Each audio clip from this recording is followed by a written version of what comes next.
A gente entende a experiência do colaborador como exatamente a vivência que esse colaborador ele vai ter, né, dentro de um ciclo dentro de uma empresa, né? Esse ciclo começa desde a primeira vez que ele é impactado ali por uma vaga, né, por uma posição. Na verdade, bem antes, né, o que as empresas têm trabalhado é a questão de se tornar uma marca aí, referência. Então, quando a pessoa é convidada para participar de um processo seletivo, né, ou ela vê uma vaga disponível, ela já tem aí um certo vínculo emocional com aquela empresa, né?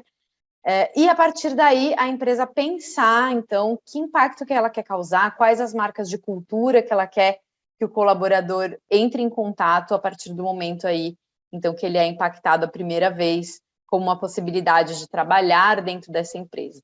O que a gente fala, né, hoje mesmo na nossa conversa, no nosso webinar, teve uma pergunta, né, eu preciso ter uma área dedicada para a experiência do colaborador dentro da minha estrutura?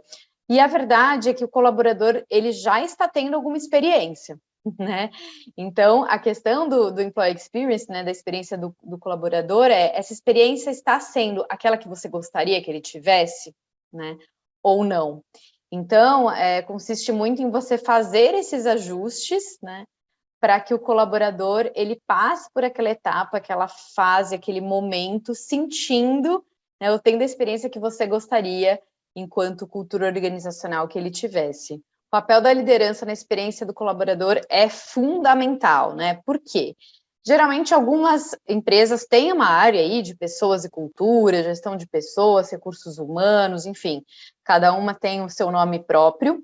Porém, a função dessa área é muito mais prover ferramentas, né, do que, de fato, fazer acontecer aí essa experiência no dia a dia, né? Então, não adianta você ter um arsenal aí de ferramentas, de políticas, de benefícios, de brindes que ele recebe em casa,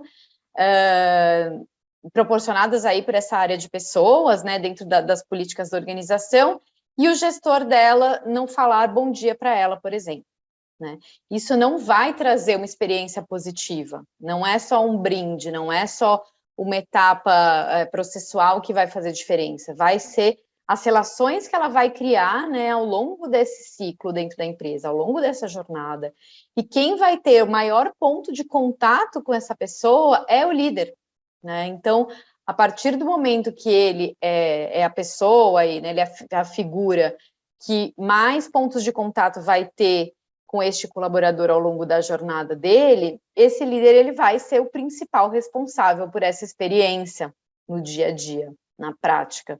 Então, é fundamental que esse líder ele esteja alinhado aí, né, com a cultura da organização, entendendo exatamente como que a organização quer que essa experiência se dê, né, o que ela valoriza, o que ela não valoriza em termos de comportamento, e aí sim ajudar aí ao colaborador ter a melhor experiência, né, durante esse ciclo, né, esse período. A gente vem vendo, né, com o Great Place to Work desde o nosso início, que as empresas que têm melhores resultados na pesquisa do Great Place to Work também têm melhores resultados em relação ao negócio e aos clientes.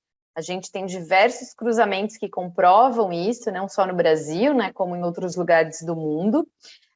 E é um cálculo que não é tão difícil de ser feito, né? Quando a gente pensa que o colaborador ele está vivendo uma experiência de confiança, né, um lugar positivo, uma experiência positiva, né, onde ele se sente cuidado, onde ele se sente se desenvolvendo, onde ele se sente olhado, a tendência é que ele proporcione isso também para os clientes que ele está atendendo.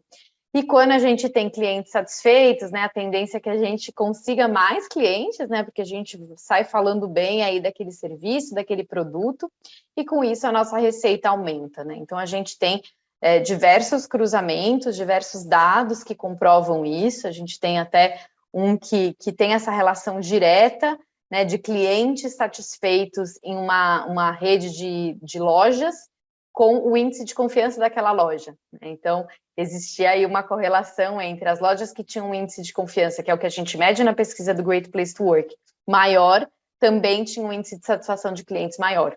Então, a gente percebe essa relação de forma direta. Para a gente traçar uma boa experiência aí, né, para os colaboradores da empresa, a gente empresta muitos conceitos aí de user experience mesmo, né? Então, qual que é a jornada desse colaborador, né? Essa pessoa que eu quero trazer para a minha empresa, que eu quero que ela fique na minha empresa, como que eu impacto ela pela primeira vez? Qual o primeiro contato que ela tem com a minha marca, né? E como eu gostaria que fosse esse contato e o que eu preciso fazer para que esse contato seja como eu espero, né?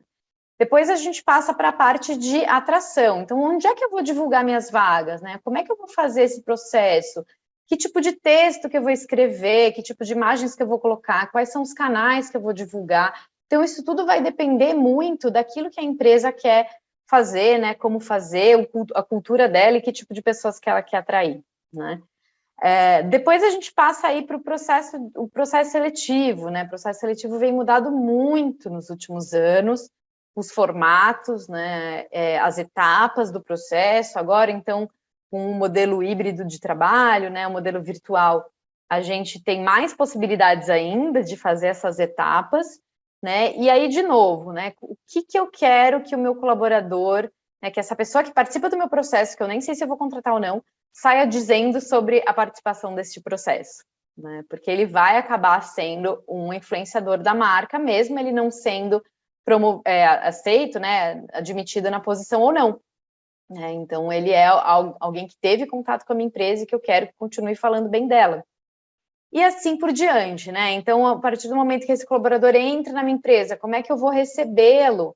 Né? Então, o que eu faço aí para ele ser recebido de uma forma positiva, né? De uma forma impactante, a partir do que a gente acredita como valor, do que a gente acredita como cultura, né? Então, como é que eu faço isso? E aí, pensar no ciclo dele dentro de uma empresa. Então, né? Então, ele tem um ciclo de aprendizado, ele tem um ciclo de novas funções, ele tem um ciclo de desenvolvimento, ele tem um ciclo de promoção, ele tem um ciclo de férias, ele tem um ciclo de possíveis afastamentos, ele tem um ciclo de possíveis movimentações internas. Então, todas essas etapas vão compor o ciclo, né, a jornada de experiência do colaborador, e elas precisam ser olhadas, né, como etapas individuais e que a gente vai pensar em como a gente quer que ele se saia, né, como a gente quer que ele saia se sentindo de cada uma dessas etapas. Até lá o processo de desligamento, de aposentadoria, né, seja lá qual ele for. Hoje a gente se baseia muito nas 9 práticas culturais, né? Então, o Great Place to Work desenvolveu as 9 práticas culturais muito nesse sentido de organizar essa experiência aí do colaborador. Se vocês tiverem interesse, podem consultar o nosso site. Ele fala um pouco sobre isso e ele também traz exemplos de como cada empresa trabalha, né, essas práticas. Então, tem referências de mercado. É bem interessante aí para vocês começarem a organizar essa experiência, né? Lembrando que, de novo, o colaborador ele já está tendo uma experiência, então você pode até convidá-lo para montar junto, para ouvir feedbacks do que foi legal, o que não foi legal até agora, para cada vez melhorar mais, né, essa vivência, esse ciclo dentro da empresa.